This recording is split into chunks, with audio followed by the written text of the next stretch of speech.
мне кажется, сейчас не стоит. Ну, вы на протяжении многих лет отслеживаете ситуацию с правами человека в Туркменистане. И все-таки, если действительно всерьез сравнить две ситуации, Ниязовскую и сегодняшнюю ситуацию в Туркменистане, можете ли вы назвать хоть какие-то положительные примеры в теме правозащиты сегодня? В таких случаях, конечно, принято говорить о том, что вот Бердымухамедов вернул старикам пенсии, которых их лишил Ниязов. А в стране сейчас появился какой-никакой, но интернет, молодежь и другие заинтересованные могут им пользоваться. Но с другой стороны, опять-таки, сам Бердымухамедов недавно, например, заявил, что не стоит в Туркменистан возить печатную и видеопродукцию, потому что внутри страны выпускается она в достаточном объеме. Он, правда, не сказал о качестве выпускаемой внутри страны продукции, но это уже другой вопрос.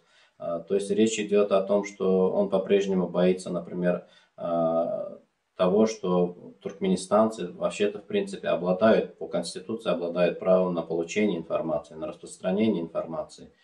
Тем самым он лишает их этого права.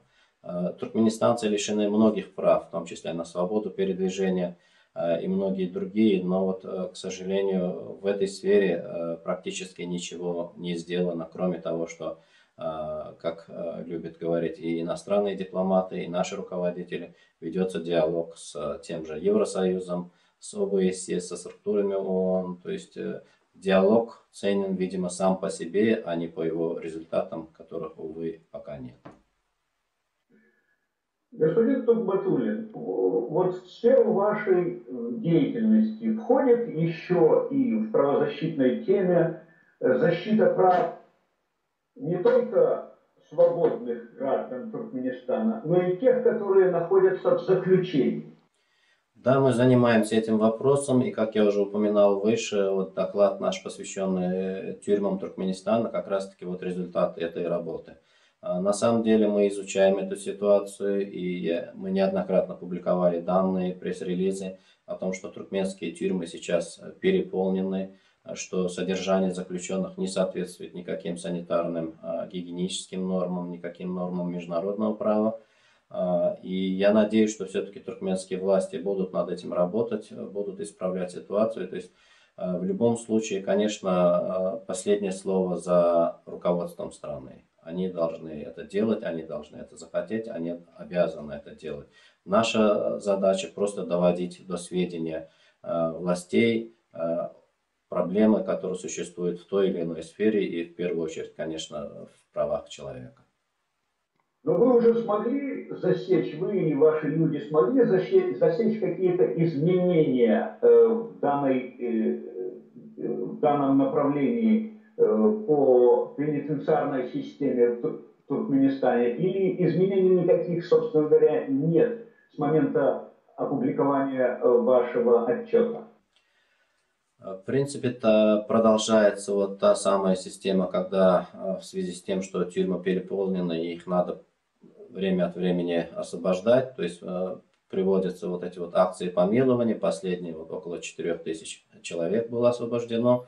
Это говорит о том, что на самом деле, да, может быть, это вот с развернувшейся борьбой с наркоторговцами, то есть необходимо больше освобождать места для того, чтобы сажать их, может быть, каких-то других преступников, но факт остается фактом, то есть тюрьмы остаются переполненными, к сожалению, и до сих пор, например, уже много лет такая организация, как Международный Красный Крест, добивается права посетить туркменские тюрьмы, чтобы оценить положение заключенных, и туркменские власти, и при Ниязове, и нынешние власти отказывают им в этом праве, что говорит о том, что нашим властям есть что скрывать от международного сообщества.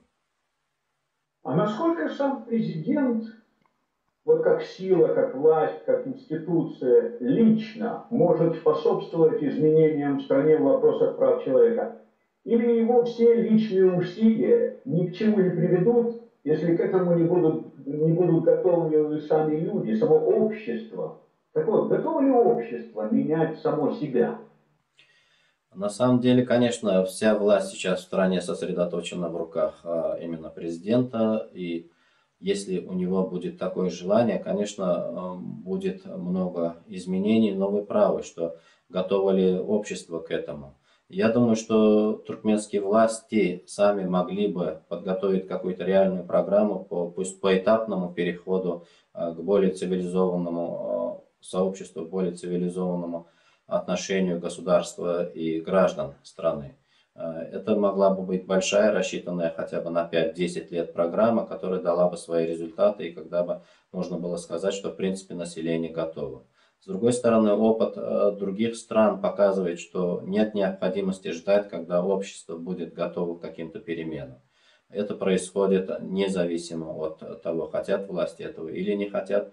Но если это происходит так, то обычно заканчивается революциями или какими-то кровавыми столкновениями. Поэтому мне кажется, что как раз-таки в интересах власти сделать это, может быть, в какой-то мере под своим контролем, но тем не менее провести какие-то именно демократические преобразования, подготовив какую-то реальную почву для того, чтобы общество могло спокойно перейти к более, как я уже сказал, демократическому соотношению между властью и народом. В апреле месяце в Киргизстане произошло фактически восстание киргизов против своего правительства, и в результате был свергнут президент Бакиев, и оппозиция взяла власть в свои руки. И тогда стали писать о том, что есть такая возможность, что киргизская бацилла переметнется на другие страны Центральной Азии.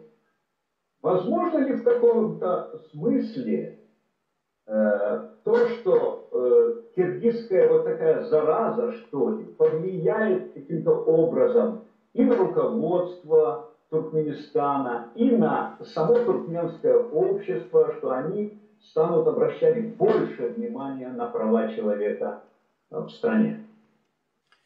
Я очень надеюсь на то, что все-таки действительно туркменские власти изучат этот опыт и будут иметь в виду возможность таких последствий, тем более, что, как я уже упоминал выше, то, что Бердымухамедов сейчас привлекает к руководству страной и к другим высоким должностям своих близких, как раз-таки напоминает ситуацию именно Бакиевского Киргизстана, когда Бакиев именно на этом и погорел, что окружил себя своими родственниками, своими близкими. Это ведь потихоньку приходит не только в политику, это то же самое в экономике. Насколько я знаю, сейчас в сфере бизнеса также очень много родственников Бердымухамедова отбирают успешные бизнесы. И это тоже порождает недовольство у граждан, у бизнесменов, у интеллигенции туркменской и создает вот эти самые предпосылки для возможности того, что было, для возможности повторения того, что было в Киргизстане. И мне кажется, именно поэтому, может быть, власть должна быть заинтересована тем, о чем я говорил ранее, то есть она должна потихоньку ослаблять этот режим и давать больше свободы собственному населению, чтобы не произошел вот такой взрыв, который был в Киргизстане. Это, что называется, ваши пожелания и ваше видение перспективы. А вот как реагирует на это сама власть? Желает ли она так развивать ситуацию или нет?